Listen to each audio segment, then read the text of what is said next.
الأول بل هم في لبس من خلق جديد. وقال عز وجل في مقام آخر ولكل أمة جعلنا منسكا ليذكر اسم الله على ما رزقهم من بهيمة الأنعام. وقال النبي صلى الله عليه وسلم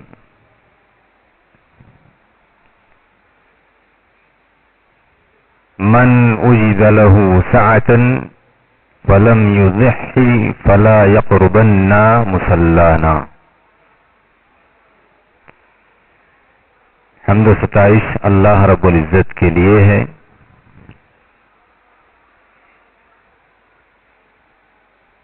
جس نے ہم سب کو خیر کی توفیق بخشی اور اپنی عبادت اور بندگی کی تکلیف دے کر ہمارے لیے جنت میں اعلیٰ سے اعلیٰ مقام کے حصول کا راستہ آسان کیا ہے.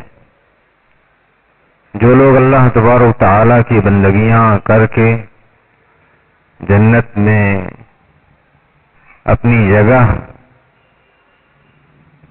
متعین کرنے کی کوشش کرتے ہیں خوش نصیب لوگ ہیں.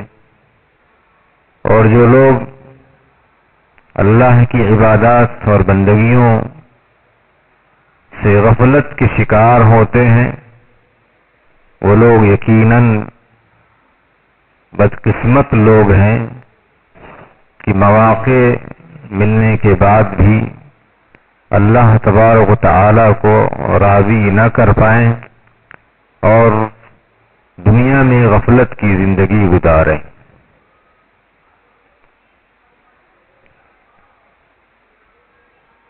اللہ تبارک تعالیٰ نے کائنات میں دو مکلف قومیں پیدا کی ہیں. ایک جسے ہم انسان کے نام سے جانتے ہیں اور دوسری مکلف قوم جو جنات کی ہے. ان دونوں قوموں کو اللہ تبارک تعالیٰ نے ان دونوں مخلوقات کو اللہ نے اپنے دین اور شریعت کا پابند بنایا ہے اور یہ اللہ کی عبادت کے لیے خاص پیدا کیے گئے. وما خلقت الجن والانس الا لیعبدون کہ ہم نے نہیں پیدا کیا انسان اور جنات کو مگر یہ کہ وہ اللہ کی عبادت کریں. مفسرین نے یعبدون کی تفسیر میں یوحدون کی اللہ کی عظمت اور اس کی توحید کا گن گائیں جو اس کی کبریائی کی تصدیق کریں اور اللہ کی الوہیت کو تسلیم کریں اور اللہ کی ربوبیت کا یقین رکھیں. یہ انسان کی تخلیق کا مقصد ہے.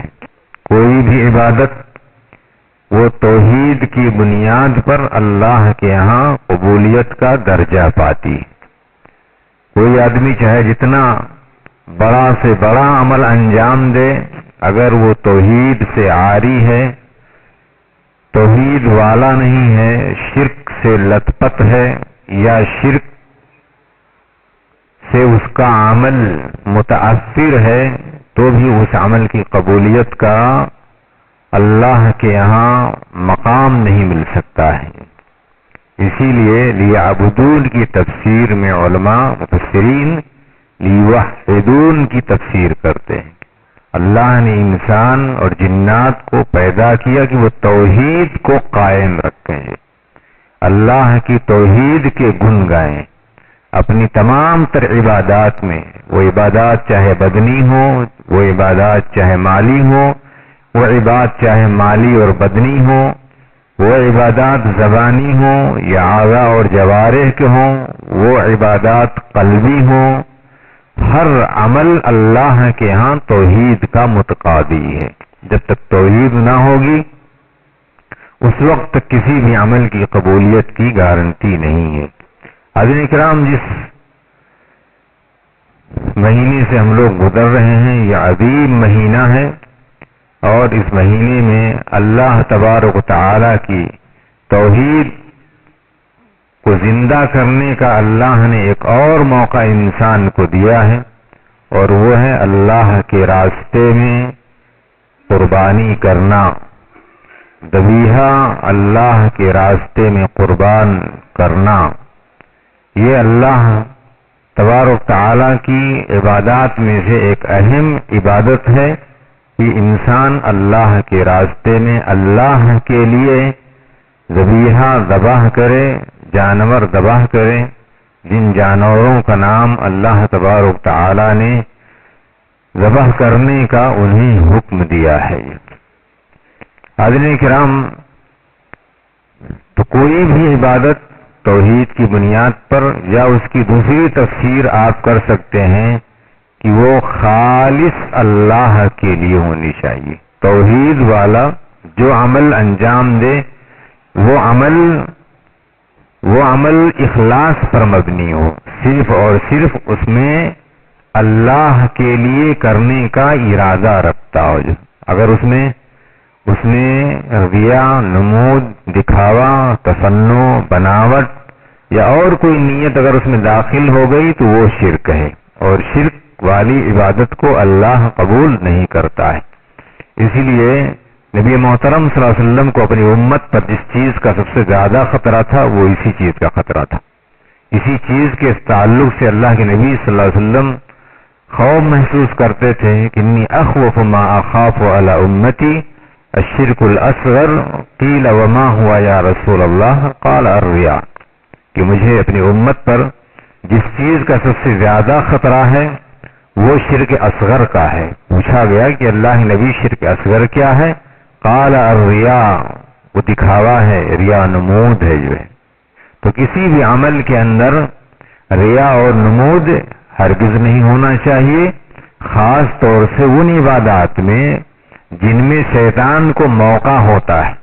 کچھ عبادتیں ایسی ہیں جس میں شیطان کا بس نہیں چلتا ہے، یا شیطان اس میں کامیابی جلدی حاصل نہیں کر پاتا۔ جیسے مثال کے طور پر روزہ یہ اللہ تبارک تعالیٰ کی ایک بڑی عبادت ہے بڑی عبادت ہے اور اسی لیے اللہ تبارک تعالیٰ نے روزے کے تعلق سے فرمایا کہ الصوم لی وانا اجزی بہ، کہ روزہ میرے لیے ہے اور میں ہی اس کا بدلہ دوں گا۔ حالانکہ جتنی بھی عبادات بندگیاں ہیں سب عبادات اللہ ہی کے لیے ہیں اور اللہ ہی بدلہ دینے والا۔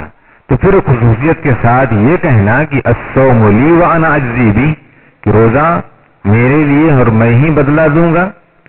تو یہاں پر در حقیقت انسان کی اس اخلاص کی بنیاد پر ہے، انسان کی اس اخلاص کی بنیاد پر ہے کہ اسے موقع فراہم ہے، موقع ہے اسے کہ چپکے سے گھر میں کھا لے، چپکے سے گھر میں پی لے، چپکے سے اپنے اہل سے مباشرت کر لے، اس کے سب موقع فراہم ہے، کوئی دوسرا دیکھنے والا نہیں ہے۔ لیکن نہیں، وہ صرف اور صرف اللہ سے ڈر کی وجہ سے وہ روزہ نہیں توڑتا، وہ نہیں کھاتا ہے صرف اور صرف اللہ کے ڈر کی وجہ سے وہ نہیں پانی پیتا ہے صرف اللہ کی وجہ سے کہ یہ عبادت میری اللہ کے ہاں قبول ہو جائے۔ تو شیطان کا بس اس میں زیادہ نہیں چلتا ہے کیونکہ بندہ مخلص ہے، اور اسی لیے اللہ نے کہا کہ الصوم لی، کہ روزہ میرے لیے۔ معنی یہ ہے کہ بندے نے اس صوم کے اندر اخلاص سے رکھا ہے تاکہ یہ اللہ کے ہاں یہ قبول ہو جائے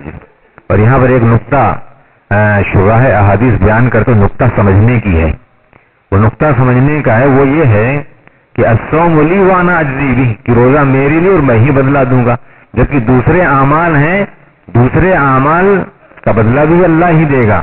یہ کہتے ہیں کہ قیامت کے دن جب لوگوں کے حقوق کا نمٹارا ہوگا، جب ان کا حساب و کتاب لیا جائے گا، تو ہر کوئی آدمی اگر کسی کے ساتھ کوئی اس کا معاملہ ہے، لین دین کا ہے، کوئی حقوق میراث نہیں دیا ہے، یا اور کوئی تقسیم ہے، قرضہ لیا تھا واپس نہیں کیا ہے، یا کسی کو اس نے ستایا ہے، ظلم کیا ہے، تو اس کی دوسری عبادات اور بندگیوں سے نیکیاں چلی جائیں گی۔ نماز کی نیکی کم ہو جائے گی، حج کی نیکی کم ہو سکتی ہے ہاں آدمی کی عمرے کی نیکی ختم ہو سکتی ہے جو ہے، صدقات اور زکوٰۃ کی انسان کی نیکی کم ہوگی لیکن روزے کی نیکی نہیں، وہ ریزرو رہے گی. اسی لیے کہا الصوم لی وانا اجزی بہ، کہہ رہے ہیں کہ روزہ میرے لیے ہے اسی وجہ سے میں روزے کا بدلہ، یعنی گویا کہ روزہ ریزرو ہے، وہ سیپریٹ رہے گا، اس میں سے کچھ کم نہ کیا جائے گا. دوسری چیزوں سے جس کے حقوق کا نمٹارا ہوگا اللہ تبارک تعالیٰ اس سے اس کو دے گا. تو وہ شرح احادیث نے اس میں یہ نقطہ انہوں نے یہ باریکی نکالی ہے کہ روزہ کی اتنی اہمیت ہے اس وجہ سے کہ یہ ریزرو رہے گی، اس میں سے یہ اللہ خاص کر دے گا بھائی اس سے نہیں، دوسری چیزوں سے اس کا حساب چکا دو، جو ہے اس کا حساب چکا دو اور اس کو باقی رکھو جو ہے، اور اس کی بنیاد پر بننے کے لیے جو ہے جنت میں جانا وہ آسان ہو جاتا ہے.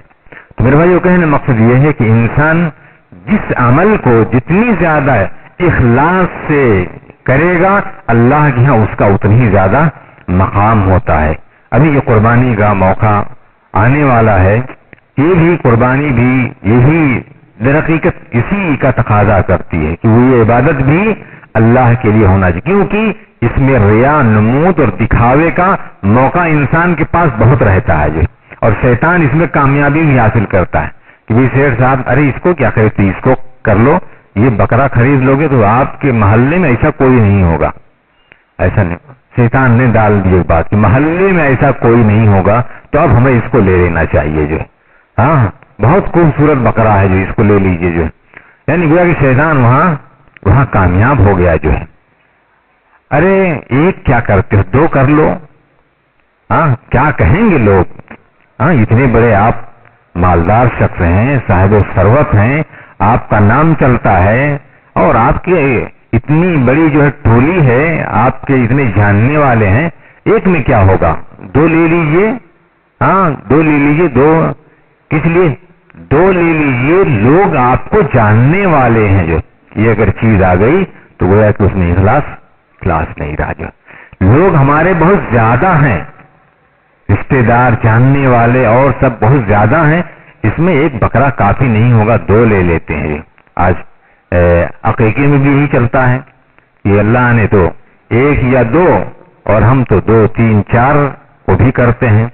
بکریاں تو چھوڑیے، آج جو مرغیوں کا بھی عقیقہ ہوتا ہے، مچھلیوں کا بھی عقیقہ ہوتا ہے.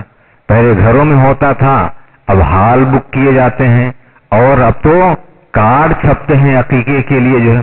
یہ ساری چیزیں کیا ہیں، یہ گویا کہ یہ بتایا جا رہا ہے کہ ہم ایک عمل کر رہے ہیں وہ جو دنیا کے لیے ہے، یہ اللہ کے لیے نہیں ہے.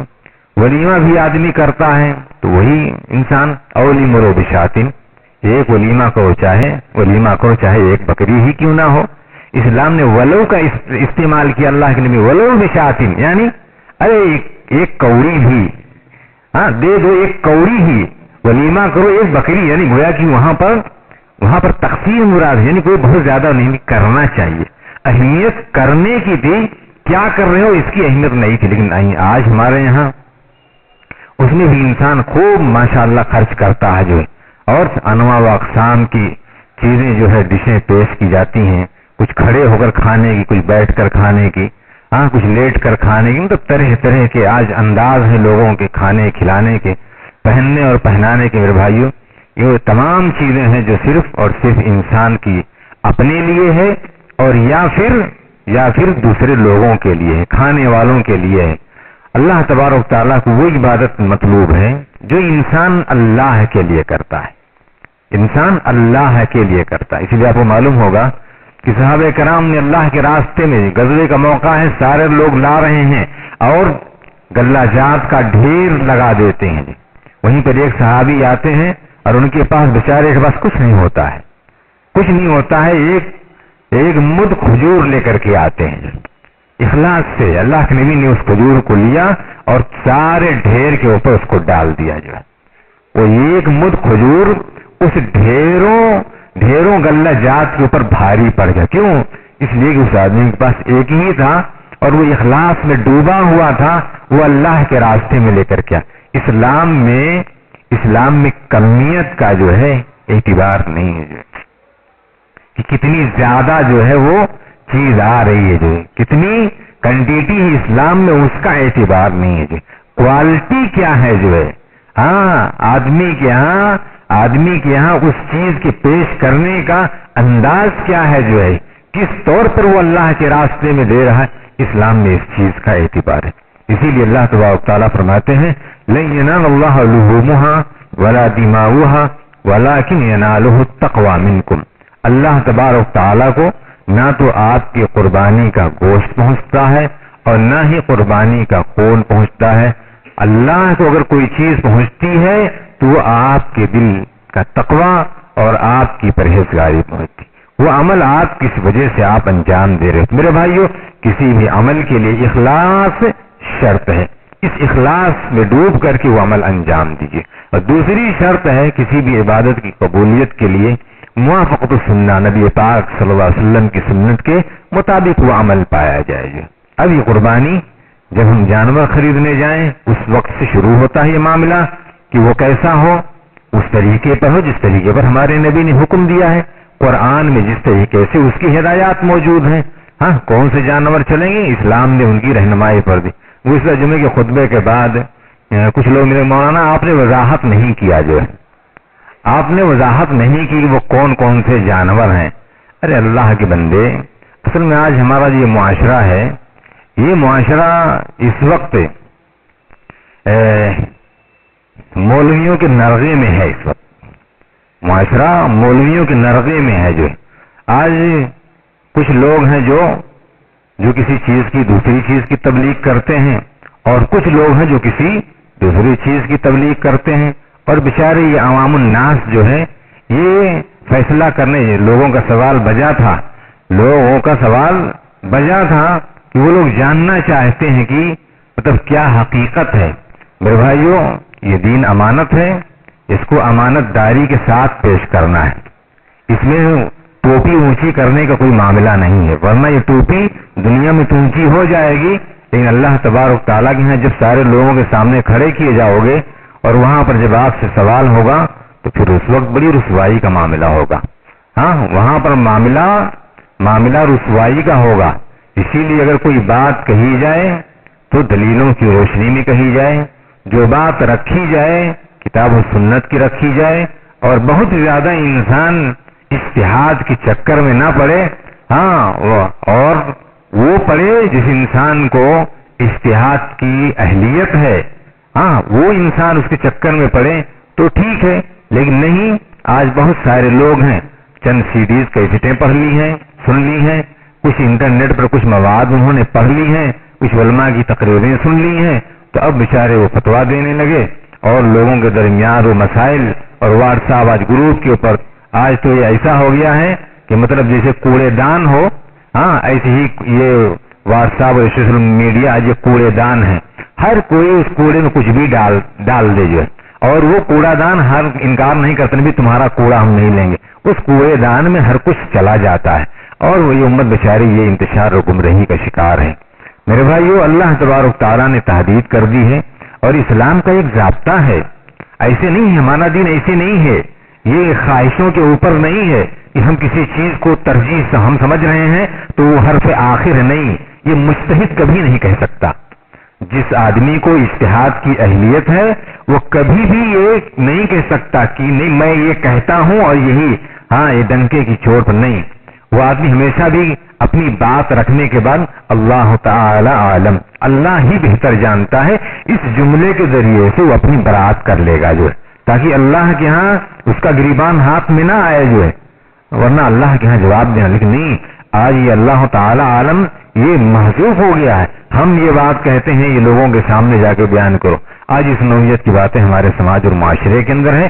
میرے بھائیوں، اس وجہ سے بلا وجہ کی گفتگو کے اندر انسان کو نہیں پڑنا چاہیے، اور جو چیزیں اسلام میں آسانی کے ساتھ لی جا سکتی ہیں ان چیزوں کو آپ اپنا لیجئے۔ اسی لیے اسلام کا ضابطہ ہے الحلال بین والحرام بین وبینہما امور مشتبہات لا يعلمهن كثير من الناس فمن اتقى الشبهات فقد استبرأ لدینہ وعرضہ۔ حلال واضح ہے، حرام واضح ہے، کچھ چیزیں ہیں جو ان کے درمیان مشتبہات کی ہیں، جو جس کو اکثر لوگ نہیں جانتے ہیں، ایسا نہیں کہ کچھ لوگ نہیں ہیں، اکثر لوگ نہیں جانتے ہیں، اہل علم اسے اسے جانتے ہیں. فمن اتقى الشبہات، اب کوئی آدمی شبہ والی چیز سے بچتا ہے، فقد استبرأ لدینہ وعرضہ، تو وہ دین اور سامان اپنا دونوں محفوظ بچا لیتا ہے وہ آدمی.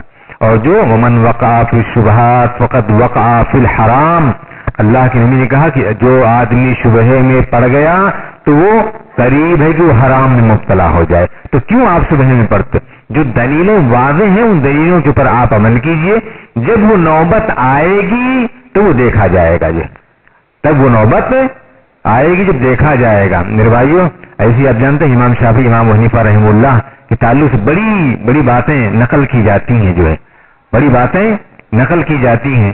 امام شافعی رحمہ اللہ کے زمانے کی ایک شخص ہیں حنفیہ میں، جو انہوں نے کچھ سوال کرنا چاہا، جو انہوں نے سوال کرنا چاہا، اور سوال بھی اسی انداز کا تھا جو ہے کہ اگر ایسا ہوگا تو پھر کیا ہوگا.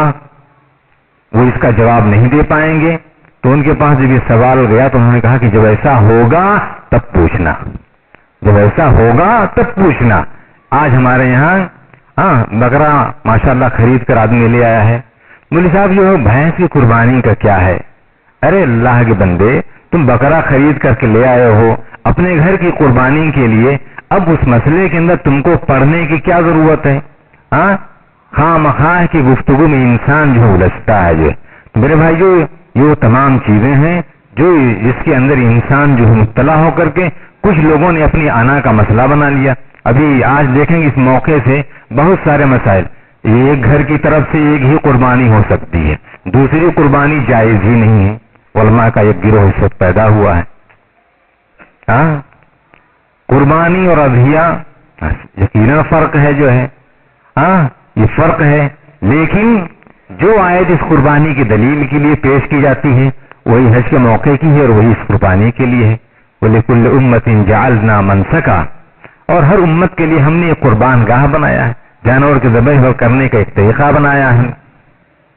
تو آدمی کو چاہیے کہ اللہ تبارک تعالیٰ نے جن جانوروں کا نام ہے فَلْيَذْكُرِ اسْمَ اللَّهِ عَلَىٰ مَا رَزَقَهُم مِّن بَهِيمَةِ الْأَنْعَامِ، اللہ کا نام لے ان جانوروں پر جو بہیمۃ الانعام کی اقسام میں سے ہیں اور ان کا نام آ جاتا ہے. اب انسان اس میں کریدنے لگے. کوئی آدمی اہل لغت کی زبان لے لے کہ اہل اللغہ، جیسے بھینس کے تعلق سے اہل اللغہ کہتے ہیں کہ بھینس بھی یہ گائے کے زمرے میں شامل ہے. ارے اللہ کے بندے، اہل اللغہ تو یہ بھی کہتے ہیں کہ شاتن کے اندر ہے الثور الوحشی، الثور الوحشی یعنی جنگلی جو بیل ہوتا ہے وہ شاتن کے اندر داخل، جب شاتن کے معنی بکری ہوتی ہے. اب اہل لغت وہ بھی مراد لیتے ہیں. تو ہم اگر اہل لغت کے پیچھے اگر ہم پڑیں گے تو ہم کچھ نہ کر پائیں گے. ہرن کو بھی ان لوگوں نے جو ہے بکریوں میں شمار کر لیا ہے، جو ہے اب ہرن کی قربانی بھی گویا کہ اب ایک وقت آئے گا، یہ جب مسائل بڑھتے ہیں تو لوگ بیچارے وہ گمراہی، کوئی ہرن پالنے والا وہ کہے کہ ہمارے پاس ہرن ہے، کیا میں اس کی قربانی کر سکتا ہوں؟ جی ہاں، شاتن میں لفظ آتا ہے، شاتن میں ذبا ببا بھی آتی ہیں، ہرن بھی آتی ہے، آپ کر لو، ایسا کہہ دیا جائے گا ان کے لیے. تو میں کہہ رہا ہوں کہ چھوڑیے، صراحت جن چیز کی قرآن کریم کی آیات کی روشنی میں ملتی ہے آپ اس چیز کو کر لیجئے. ابھی الحمدللہ ہندوستان میں وہ وقت نہیں آیا ہے، ابھی ہندوستان میں وہ وقت نہیں آیا ہے اور قیامت تک نہیں آئے گا انشاءاللہ. کیوں کہ آپ ایسے مجبور ہو جاؤ. الحمدللہ آج بکریاں، کسی جمعہ خطبے میں نے بتلایا تھا کہ یہ انبیاء کی پروردہ ہے، یہ انبیاء کی فارم ہاؤس ہیں، یہ بکریاں یہ انبیاء کی فارم ہاؤس ہے، اور نبیوں کے فارم ہاؤس میں کبھی کمی نہیں ہوتی ہے. جو جس کو نبیوں نے ما بعث اللہ نبیا قط الا رعى الغنم، اللہ نے نہیں بھیجا کسی نبی کو مگر یہ کہ اس نے بکریاں چرائیں. یہ نبیوں کے فارم ہیں، جو ہے ان میں کبھی کمی نہیں ہوتی، کیونکہ یہ برکتی تجارت ہے، یہ کبھی کم نہیں ہوتی. آج دیکھو کتنی جانور ذبح ہوتے ہیں ہر سال. مکہ مکرمہ کے اندر کتنے لاکھ جانور ایک حج میں قربان کرنے. لیکن کبھی آپ نے شارٹس دیکھا؟ میں نے مثال بھی بتایا تھا کہ کتا جو 7-8 بچے پیدا کرتا ہے، لیکن اگر پورے بھونڈی شہر میں تلاش کرو گے تو 1000 کتے شاید نہیں. بکریاں اگر آپ تلاش کرنے لگو جو ہے تو کتنے فارم آپ کو ملیں گے، جو ہے اور کتنے ذبح ہوتے ہیں. ہر جمعہ کو جو ہے مسلمان گوشت کھاتا ہے، ہر اتوار کو جو ہے کتنے جانور، اس کے باوجود بھی کمی ہرگز نہیں ہوتی ہے. تو الحمدللہ انشاءاللہ وہ وقت نہیں آئے گا جس وقت کے بارے میں آپ زیادہ جو ہے تغودو کرتے ہو. میرے بھائیو وہ مشکل دور نہیں ہے، اللہ سے دعا کریں کہ وہ دور نہ آئے، انشاءاللہ نہیں آئے گا. تو جن چیزوں کی قربانی کا اسلام میں حکم ہے وہ جانور آپ ذبح کیجیے واضح بلا وجہ شبہات میں پڑھ کر کے اپنے آپ کو، یا کہ بکرے میں گوشت کم ہوتا ہے اس میں گوشت زیادہ ہوتا ہے. میرے بھائیو قربانی یہ گوشت کے لیے نہیں ہوتی ہے، اسی لیے تو اللہ نے وضاحت کہا لَن يَنَالَ اللَّهَ لُحُومُهَا وَلَا دِمَاؤُهَا وَلَٰكِن يَنَالُهُ التَّقْوَىٰ مِنكُمْ. تقویٰ پرہیزگاری یہ عبادت ہے، اس عبادت کے نظریے سے اسے کیا جائے. اور رہا مسئلہ یہ ہے کہ ایک ہی گھر کی طرف سے ایک ہی قربانی دوسری نہیں کر سکتے ہیں.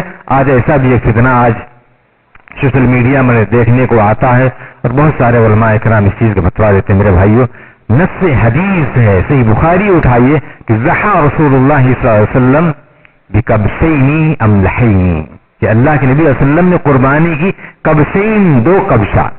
سوچیے یہ لفظ ضحیٰ اضحیہ جس کو کہا جاتا ہے، ورنہ حج کے موقع سے تو اللہ کے نبی صلی اللہ علیہ وسلم نے کیا کیا تھا؟ اللہ کے نبی صلی اللہ علیہ وسلم نے حج گئے تھے تو اس وقت آپ 100 اونٹ اس وقت آپ نے قربانی کیا تھا. چلو ٹھیک ہے، اگر آپ فرق بھی کر لیتے ہیں تو اس وقت بھی اللہ کے نبی صلی اللہ علیہ وسلم نے اس قربانی میں آپ نے 100 اونٹ ذبح کیے، 63 آپ نے اپنے ہاتھ سے ذبح کیے اور باقی دے دیا حضرت علی رضی اللہ تعالیٰ عنہ کو. جو ہے 100 اونٹ اللہ کے نبی نے ذبح کیے. ایک کثرت دے اللہ اس دن اللہ کے راستے میں خون بہانے سے زیادہ بڑا کوئی معاملہ نہیں. سب سے پسندیدہ عمل ہے.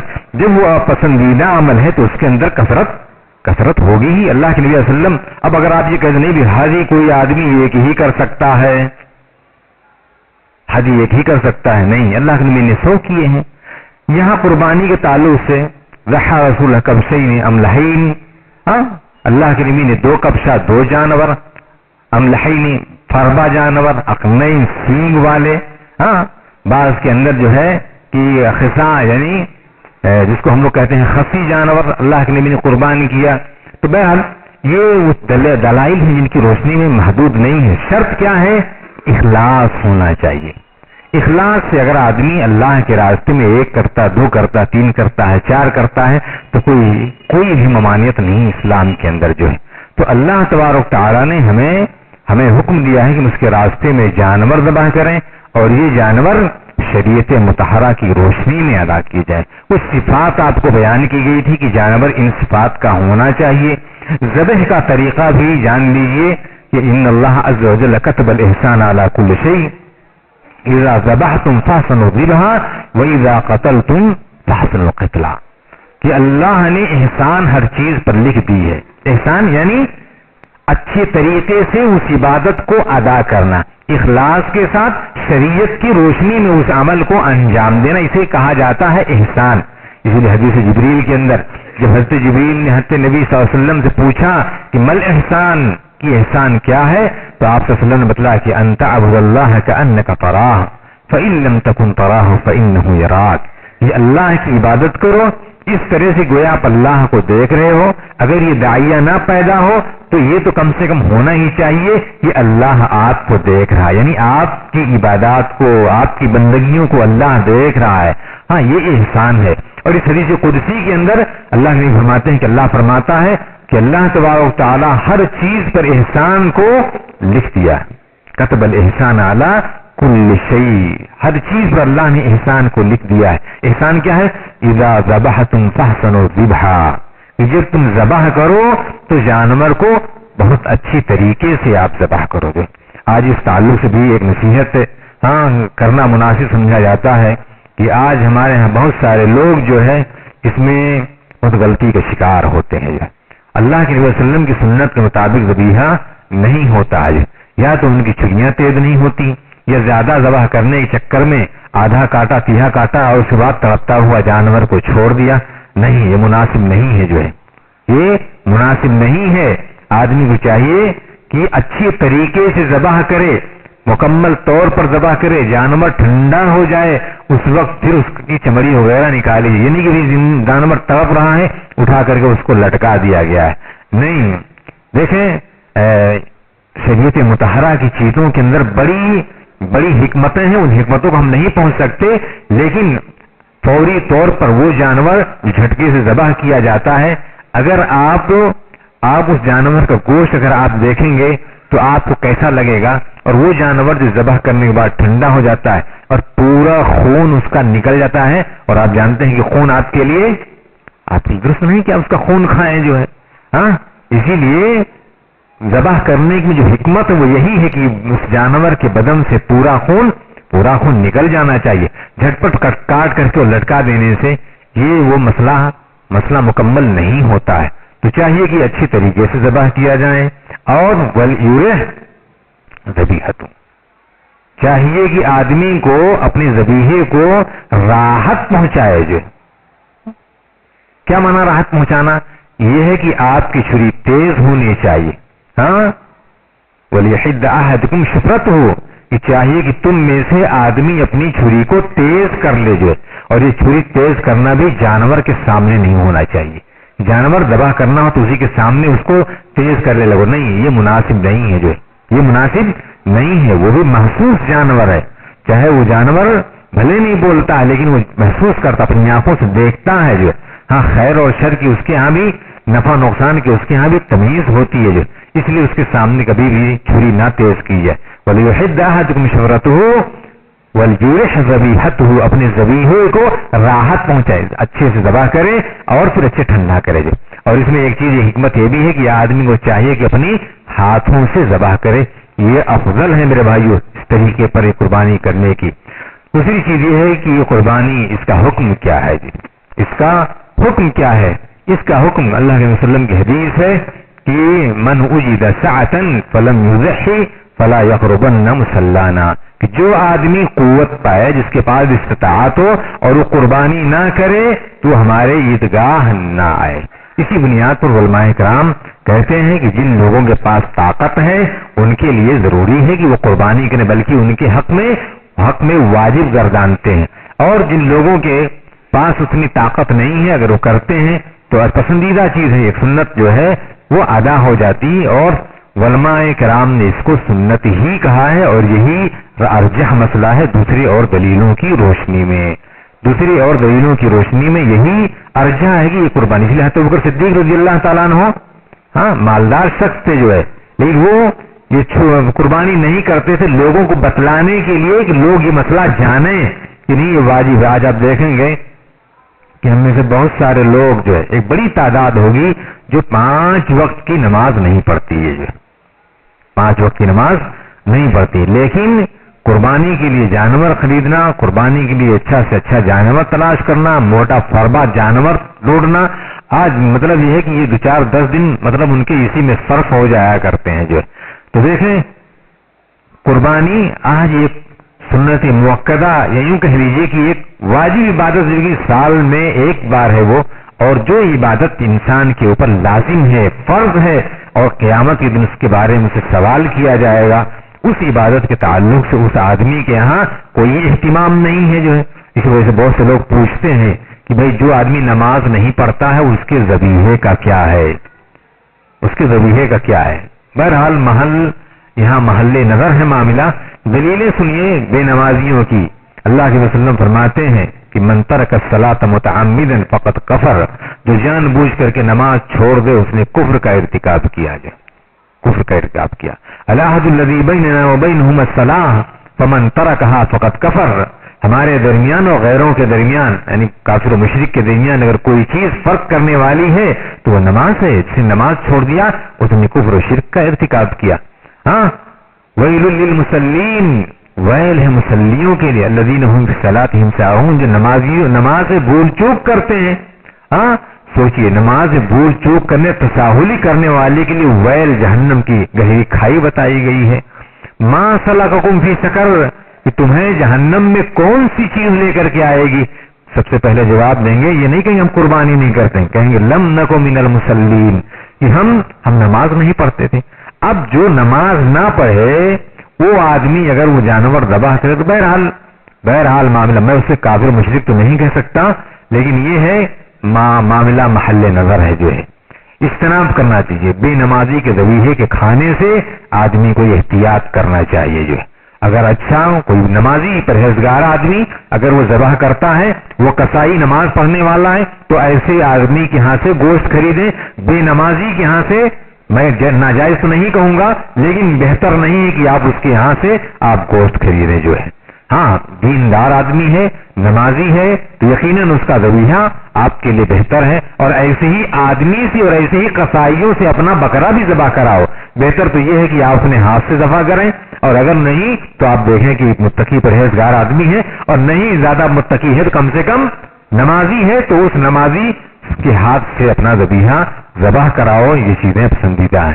میرے بھائیوں، ایک مسئلہ اور ہے، وہ مسئلہ ہے کہ گوشت کی تقسیم کا جو ہے، اور یہ بار بار یہ بات اعادہ کی جاتی ہے.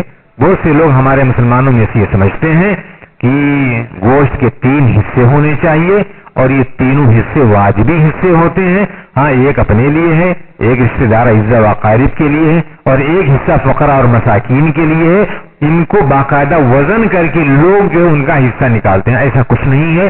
ہاں اللہ تبارک و تعالیٰ نے قرآن کریم میں 2 جگہ پر ان گوشت کی تقسیم کے حوالے سے فَكُلُوا مِنْهَا وَأَطْعِمُوا الْقَانِعَ وَالْمُعْتَرَّ، خود بھی کھاؤ، جو لوگ قانے ہیں یعنی جو آسودہ لوگ ہیں انہیں بھی کھلاؤ، اور جو ضرورت مند ہیں انہیں بھی دو. ہاں پھر اس کے اندر ایک آیت ہے البائس والفقیر، جو بائس اور فقراء ہیں ان کو آپ دیں جو ہے. اس میں کوئی واجبی تقسیم نہیں ہے کہ 15 کلو اگر گوشت ہوا ہے جانور کا تو 5 اپنے لیے رکھو، 5 جو ہے رشتہ داروں کے لیے، اور 5 جو ہے فقراء کے لیے. نہیں، اگر کہیں فقیر نہیں ملیں گے تو کیا کریں گے آپ؟ جو ہے اس کو ضائع کر دیں گے؟ نہیں، اس میں تقسیم یہ ہے کہ اس گوشت کے یہ حقدار ہیں، انہیں دیا جانا چاہیے. اگر فقراء نہیں ہے تو آپ خود کھائیے. رشتہ دار اگر آپ کے نہیں ہیں، ہاں کہ اس میں اتنا زیادہ کھپت ہو سکے. ہاں اور عموماً الحمدللہ آج لوگ وسعت رکھتے ہیں، تقریباً ہر کسی کے یہاں قربانی ہوتی ہے. تو یہ نہیں کہ جن کے یہاں بھی ہو ان کے یہاں بھی آدمی پہنچائے. بہت سارے لوگ ایسا سنت سمجھتے ہیں کہ پہنچانا ضروری. جن لوگوں کے یہاں نہیں ہے بہتر ہے کہ آپ ان کے یہاں آپ پہنچائیے. جو کوشش کر کے ان کے گھروں پر جانا چاہیے. اور وہ جانور کے جو 3 حصے ہیں وہ حصے اس طور پر کمی بیشی زیادتی، ہاں اس میں کوئی ایسا جرم نہیں ہے جیسا کہ لوگ سمجھتے ہیں کہ نہیں، بالکل حتمی طور پر 3 حصے کرنے ہیں، اور ایک حصہ خود کو، ایک حصہ رشتہ داروں کو، اور ایک حصہ جو ہے فقراء اور مساکین کو پہنچانا ہے. ایک اور آخری بات وہ یہ ہے کہ مردے کی طرف سے قربانی، یہ مسئلہ بھی اس وقت اٹھتا ہے. میں تو ہمیشہ یہ نصیحت کرتا ہوں اپنی ذات کو بھی اور تمامی حضرات کو بھی کہ جو چیزیں نص سے صراحتاً پائی جاتی ہیں انہی چیزوں کو آپ کریں. اس لیے کہ فقہائے کرام کا یہ قاعدہ ہے، جو ہے وہ قاعدہ یہ ہے کہ عبادات میں اصل کیا ہے؟ الاصل فی العبادتی البطلان، کہ عبادت میں اصل چیز باطل ہے، مگر یہ کہ کوئی چیز دلیل ملے تو وہ آپ کرو. جو ہے کوئی چیز ملے، اصل چیز ایسا نہیں کر سکتے. عبادت کے تعلق سے جو چیزیں ہیں، الاصل فی العبادات البطلان، اصل چیز عبادت میں باطل ہے. کوئی آدمی لائے عبادت کی کوئی چیز تو وہ باطل ہے، مگر جب وہ دلیل سے ثابت ہو جائے تب آپ کو وہ کرنا ہے. جو ہے تب آپ کو وہ کرنا ہے. اب مردے کے تعلق سے جو دلیلیں دی جاتی ہیں صرف اس میں نبی پاک صلی اللہ علیہ وسلم کی قربانیوں کا تذکرہ ہے، اور حضرت علی رضی اللہ تعالیٰ عنہ کی ایک ضعیف حدیث کو لوگ مستند یعنی اس کا حوالہ دیتے ہیں. اللہ کے وسلم کی جو قربانیوں کا جو اقسام ہیں 3-4 حدیثیں اس تعلق سے پائی جاتی ہیں کہ ایک آپ نے قربانی کی اپنے طرف سے، اپنے گھر والوں کی طرف سے، ایک قربانی آپ نے اپنے طرف سے کیا اور اپنے رشتہ داروں کے لیے اور امت کے تمام لوگوں سے، ایک وہ اللہ کے نبی نے یہ قربانی کی اپنی طرف سے، اپنے اہل بیت کی طرف سے اور اپنی امت کے سارے لوگوں کے لیے. اس نوعیت کی 3-4 قسمیں پائی جاتی ہیں. اللہ کے نبی صلی اللہ علیہ وسلم نے اپنی قربانی میں ان تمام لوگوں کو شامل رکھا ہے. علیحدہ کسی کے لیے اللہ کے نبی نے کوئی قربانی نہیں کی ہے. جو ہے اس وجہ سے آدمی اس میں اب اجتہاد نہ کرے جو ہے کہ نہیں آپ نے اس میں مردوں کو شامل رکھا ہے اس وجہ سے ہم ان کے لیے کر سکتے ہیں. میرے بھائیو، سب سے بہتر چیز جو دلیل کی روشنی میں ہے وہ یہ ہے کہ آپ اگر کرنا چاہتے ہو، ہاں اور اولاد کو کرنا ہی چاہیے، صرف بقرہ عید ہی میں نہیں اور نہ ہی صرف قربانی ہی بلکہ دعا بھی. ہمیشہ اپنے والدین کے لیے دعا کرو, اپنے مرحومین کے لیے آپ دعا کرو, ان کے لیے صدقات و خیرات کرو جب بھی موقع ملے. بقرہ عید میں بھی اگر آپ چاہتے ہو صدقہ کرنا تو آپ جو ہے کر سکتے ہو, لیکن یہ ہے کہ صدقات میں سے آپ گوشت نہ کھائیں. جو صدقہ مکمل ہاں آپ کر دیں. جو ہے ایک مسئلہ اور کسی نے سوال کیا تھا کہ اگر ہمارے پاس, اور مسئلہ اہم ہے, اگر ہمیں اللہ نے دیا ہے تو کیا میں اگر کسی کو قربانی کا جانور ہدیہ کروں تو کیا وہ چلتا ہے؟ یقیناً اگر کوئی آدمی کسی کو اللہ نے ہمیں دیا ہے, آپ دیکھتے ہو کہ آپ کے رشتہ دار میں کوئی آدمی ایسا ہے ہاں کہ بیچارہ وہ نہیں کر سکتا, وہ رشتہ دار قریبی ہو یا دور کا ہو, جو ہے ہاں بہن ہو, بھائی ہو, دوسرے کوئی لوگ ہوں, اگر کوئی ان کے یہاں قربانیاں نہیں ہیں, اللہ نے آپ کو دیا ہے, تو آپ جانور ان کو ہدیہ کر دیں اور وہ جانور جو ہے وہ اپنے نام سے وہ ذبح کریں گے, ہاں اپنی طرف سے ذبح کریں گے اللہ کے نام سے, یہ کفایت کر جائے گا. اس میں بھی کوئی مذائقہ نہیں ہے. لیکن بہت سارے لوگ اپنی قربانی ہاں جو صدقے کی نیت سے ہوتی ہے یا اور کوئی ہوتی ہے وہ دے دیں گے, رشتہ داری بھی بچی رہے اور اس کے ساتھ ساتھ ان کو صدقہ بھی کھلا دیا جاتا ہے. آج کچھ لوگ اس طریقے کے بھی ہیلے چلتے ہیں. نہیں, آپ ہدیہ دینا اللہ کے نبی صلی اللہ علیہ وسلم کی سنت ہے. تحاب ہدیہ دو, محبتیں بڑھتی ہیں. آپ جانور ہدیہ دے دو, ہاں یا پیسے آپ ہدیہ دے دو, وہ جانور خرید لے, جو ہے بہتر چیز ہے. وہ آپ کی اس پیسے سے جو ہے وہ قربانی کر لے گا, کفایت کر جائے گی انشاءاللہ, اس میں کوئی حرج کی بات نہیں ہے. اللہ تعالی عالم. وآخر دعوانا الحمد للہ رب العالمین. وأقول قولي هذا واستغفر الله ربي من كل ذنب فاستغفروه إنه هو الغفور الرحيم.